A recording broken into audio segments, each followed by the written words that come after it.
Ang sulat na dapat ay mapakinggan mo. Kasi malay mo, para sa'yo pala to.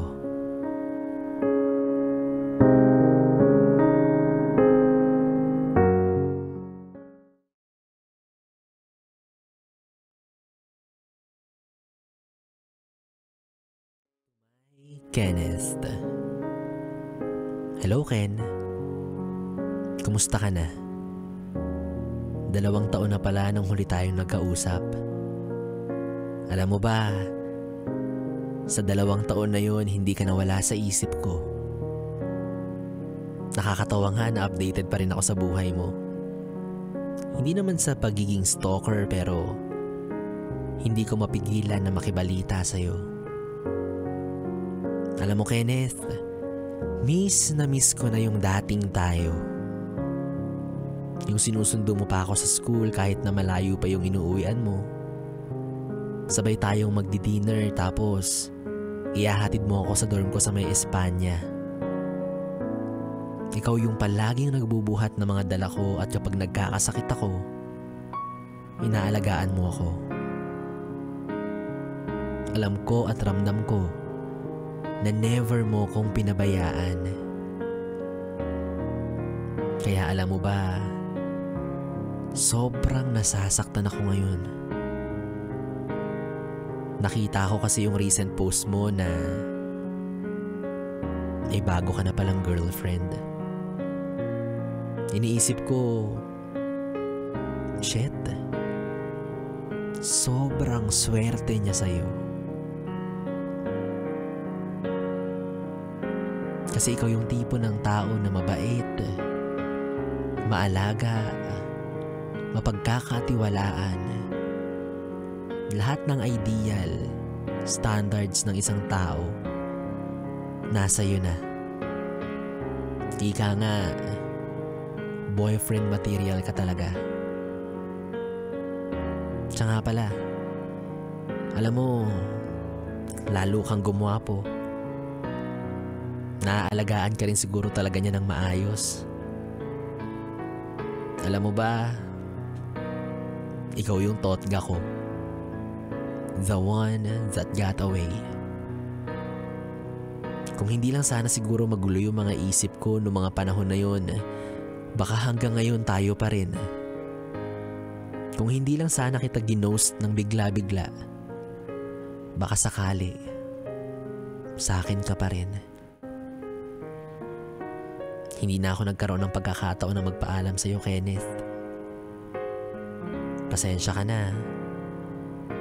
Noong mga panahon kasi na yun, sobrang daming bumabagabag sa utak ko. Yun yung panahon na nagkaroon ng stage 4 cancer si Papa sa baga.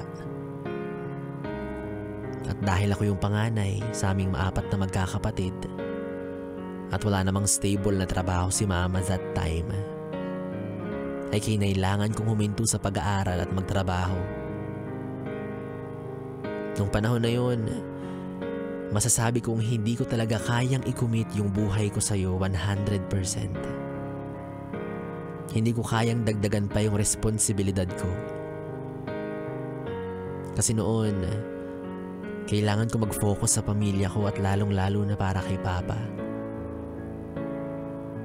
Yun nga lang, sa kasamaang palad, pagkalipas ng 10 buwan, namayapa na si Papa. Hindi na siya talaga nakalaban pa sa sakit niya. Hindi niya nakinaya. Akala namin doon na matatapos yung problema. Kaya lang, nabaon ang pamilya ko sa utang dahil sa laki ng hospital bills. Kaya gumawa ako ng paraan para makabangon kami. Kaya kung tatanungin mo, Kenneth, sa ngayon, okay naman ako. Kahit papaano, pinipilit umusad sa buhay. Nakakalungkot lang isipin na 2 lalaking pinakamamahal ko sa buhay ko yung nawala sa akin. Una ikaw. Sumunod si Papa. Pero ganun talaga. Tuloy lang ang buhay. Kaya ngayon patuloy pa rin ako sa work ko as virtual assistant para makaipon. At plano kong bumalik ulit sa pag-aaral next year. Sana proud ka sa akin. Pero alam mo, Kenneth, masayang masaya ako na nakikita kang masaya kasama si Trisha. Naabot mo na rin yung pangarap mo na maging engineer. Congratulations nga pala. Isa ako sa pinakamasaya para sa'yo. Kasi alam ko na isa talaga yan sa mga pangarap mo. Sayang lang. Natupad mo siya kung kailan wala na ako sa buhay mo. Parang kahapon lang, kasama mo pa ako nung nagsisimula ka palang naabutin lahat ng pangarap mo sa buhay kagaya ng pagiging inhinyero. Pero ngayong successful ka na, masakit at malungkot mang isipin. Pero yun ang katotohanan.